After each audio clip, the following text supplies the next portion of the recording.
Good YouTube, Quinn Wade coming to y'all with that instant basketball analysis on Analysis Playground on YouTube, exclusively on there forever.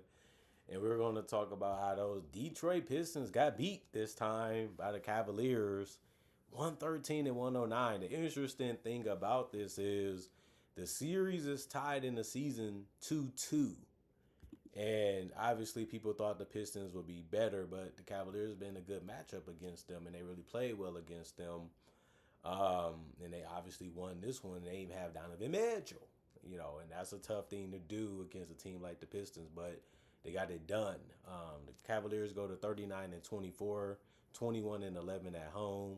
The Pistons go to 45 and 15, still a really good record, and 21 and 8 on the road. That's really good. Also, Pistons, they actually won the first quarter 27 to 25, but then they ended up losing the second quarter 29 to 21, the third quarter 35 to 32, and the fourth quarter 29 to 24. And then you look at it and say, what went wrong for the Pistons in this one? Honestly, they ran out of time. They kept competing, they kept trying, but the Cavaliers were able to make shots and move the ball well and move without the ball well to get open. And then they have some good finishes and some good drives. But the Pistons did shoot the ball real well also, and they did play the game at a high level as we expect them to do. And it just wasn't enough at the end of the day to beat the Cavaliers. But to Tobias Harris, 31 minutes, he gave him 19 points. He went 6 of 12 from the field, 1 of 3 from the three-point line, 6 of 7 from the free throw line. The scoring was there. Obviously, he can hit you from the mid-range. He can hit you with some drives. He can hit you with some pull-ups, even if it's from three. He did all that tonight. Like I said, they do need his outside space, and they do need his scoring. So he is an important piece to this team. Don't ever think that he's not. And he's been important to a lot of other teams. He's not the defender sometimes that you want. He doesn't always bring it every game offensively, but when he does, he's a big difference maker on any team that he's really been a part of.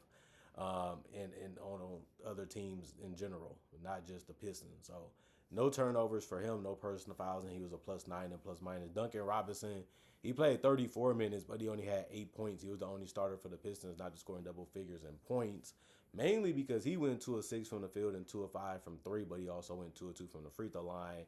But you needed more than 8 points from him, and they just couldn't get it from him tonight. They guarded him well. They ran him off the three-point line, and they paid attention to him. So you got to give a lot of credit to the Cavaliers for not blowing their assignment a lot in this one. And some of them he just flat out missed anyway, even though they was good looks.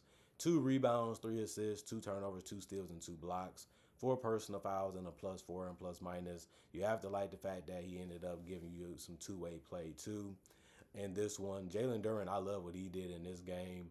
27 minutes, he had 24 points. He went 7 to 9 from the field, 10 to 14 from the free throw line. He was just dominating. Like, this dude is really good when he's just heady. When he's taking his time and reading what the defense is doing, even with their feet, even with their body, and just going up and just going at them and going through them. He's one of the toughest bigs in the game to guard, and it doesn't seem like he does much, but it's the way he goes about it and the way he executed is genius. And this was another dominant performance for him because he also had 14 boards. He did have 1 assist and 3 turnovers and a block. Also, 6 offensive rebounds, 3 personal fouls, and a +6 and plus minus. Cade Cunningham, 39 minutes, 10 points. He went 4 of 16 from the field, 0 of 3 from the three-point line, 2 of 2 from the free throw line. A double-double, 14 assists. You just hate to see him struggle the way that he did in this one offensively when it came to scoring the basketball. The man really couldn't make anything in this game. And if he would have just made through 2, 3 shots or even 1, 3, the game would have just been totally different. But it just wasn't meant to be in this one. He did also have 5 turnovers, which is high. He also had 1 steal and 1 block, and he also had 5 personal fouls. Obviously, you want your best player on the court as much as you can have him. And when you have a guy like Cade that can impact the game on both ends of the court and dictate what happens a lot, it's hard to get him in that type of trouble and not worry about him fouling out or just not being a part of the game for a long stretch of time. Asura Thompson, 31 minutes. He had 16 points. He went 7-11 from the field. He missed his only 3, though. And he also went 2 of 4 from the free throw line. I have a problem with how he played. Did a good job defensively, good job attacking the rim. good job of using his handle and his athleticism to be able to create opportunities for his teammates. He's always keeping his head up, looking at what's going on before he even tries to score sometimes, and that's why his assist is really good this year and in the previous ones too. He did have 6 boards, 1 turnover, 4 steals, and a block, 3 personal fouls, and had 1 offensive rebound with a +6 and plus minus. Isaiah Stewart was back, 22 minutes for him, 4 points, 2 of 4 from the field. He did get 2 blocks. He is a good defender. He also had 2 rebounds, 2 assists, and a turnover. He had 1 offensive board, 2 personal fouls, and a -10 and plus minus. Rhino Holland, 19 minutes, 8 points, 3 of 4 from the field, 2 of 3 from the 3-point line. He can score that basketball, and that's something that he's been doing for them lately. And he actually made threes this time around. Obviously, he probably was working on them real hard. I got to start making them now, but at least he tried it. But the only problem that sucked was they didn't win anyway. 5 rebounds, 1 assist, 1 turnover, 2 offensive board, no personal fouls, and a -17 and plus minus. Javonte Green, 13 minutes, 13 points. He ended up doing a really good job scoring the basketball off the bench. He only played those 13 minutes and still gave you the identical amount of points, but he went 5 of 7 from the field and 3 of 5 from three. No real wasted opportunities for him since he basically made every shot that he took, whether that was inside or out the paint. He did have 1 rebound, no turnovers in the steal, 3 personal fouls, and a -2 and plus minus. Karis LeVert, 13 minutes, 2 points. He went 1 of 4 from the field. He went 0 of 3 from the 3-point line. Obviously, you would like him to have a better game. He just couldn't make the wide open ones in this one, which sucks, but it's part of the game. 2 rebounds, 1 assist, no turnovers, 2 personal fouls, and a -12 and plus minus. Dennis Jenkins, 11 minutes, 5 points, 2 of 4 from the field, 1 of 1 from three. 1 rebound, 1 assist, no turnovers, and a personal foul, and a +7 and plus minus for his night. And then you look at the Cleveland Cavaliers, a short rotation for them. They didn't play a lot of guys, even though they had a lot of guys healthy. But it didn't matter. They still fought and played well to get the win. Jared Allen, 21 minutes. He only had 8 points. He's been on a tear lately. But this is a low for him since he wasn't on a tear really in this one when he was out there. He went 4 of 7 from the field, finished good around the rim. Could have did better, but he also missed his 2 free throws. He did have 3 rebounds, 1 turnover, and a steal, 1 offensive board, 2 personal fouls, and was a -3 and plus minus. Evan Mobley, 32 minutes. He had 18 points. He had a lot of success in this game. He went 5 of 9 from the field, 2 of 4 from three, and also went 6 of 8 from the free throw line. I like his body type. I like his knowledge of the game. He plays very witty. And it worked a lot in this game, just being always a step ahead of his opponent and always keeping them on their heels. And he was able to take advantage of that. But he only had 5 boards and 4 assists.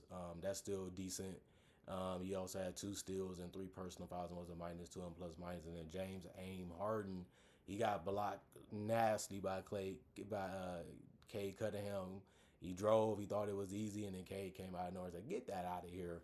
But he still had 18 points and went 5 of 17 from the field and 2 of 9 from three and 6 assists from the free throw line.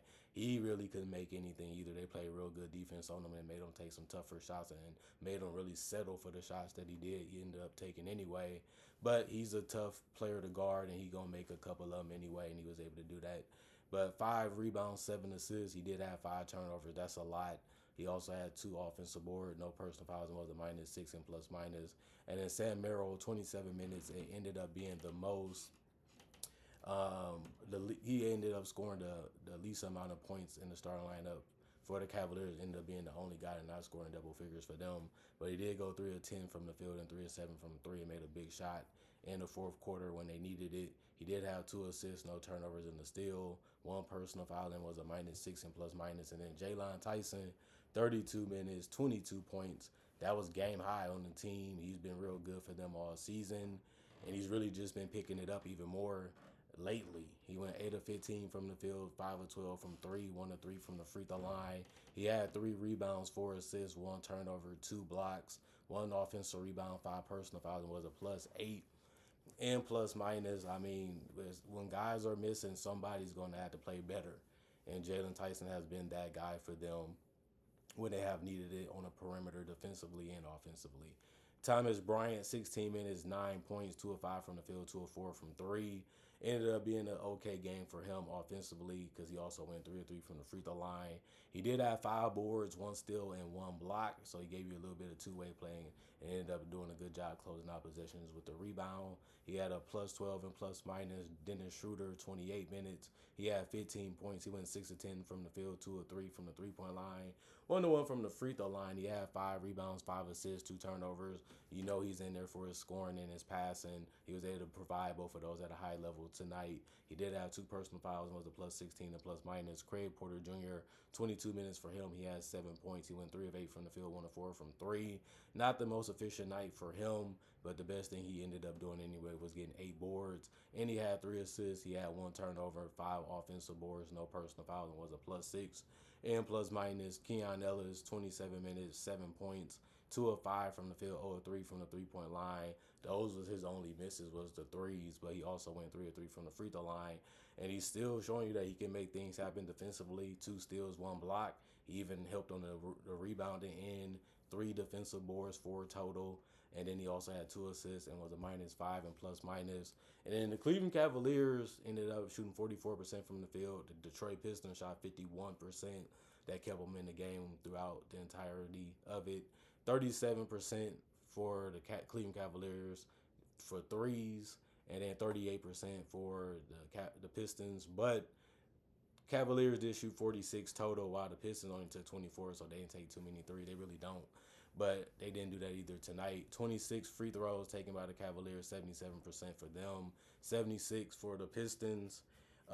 38 rebounds for the Cavaliers, 44 for the Pistons, 27 assists for the Cavaliers, 29 for the Pistons, 10 turnovers for the Cavaliers, 13 for the Pistons, 7 steals for the Cavaliers, 9 from the Pistons, 4 blocks for the Cavaliers, 7 from the Pistons, 11 offensive rebounds for the Cavaliers, 10 for the Pistons, 27 defensive rebounds for the Cavaliers, 34 for the Pistons, 20 personal fouls for the Cavaliers, 23 for the Pistons, and Cavaliers got it done. Tough game, but they figured it out enough to get the win. And like I said, they really had to step it up because the Pistons brought it. And they made it real tough for them to get the shot quality that they wanted and the shot diet that they ended up wanting to take. But that's what defense is supposed to do. Can you make the adjustments? Can you add the counters? Can you find your teammates in tough situations? If you can't find a good look, help them find one, or can they get open enough to get one?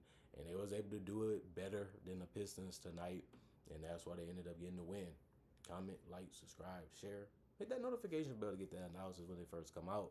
Y'all stay blessed up. Y'all stay good. Peace. And I'll see y'all later today, hopefully with more analysis.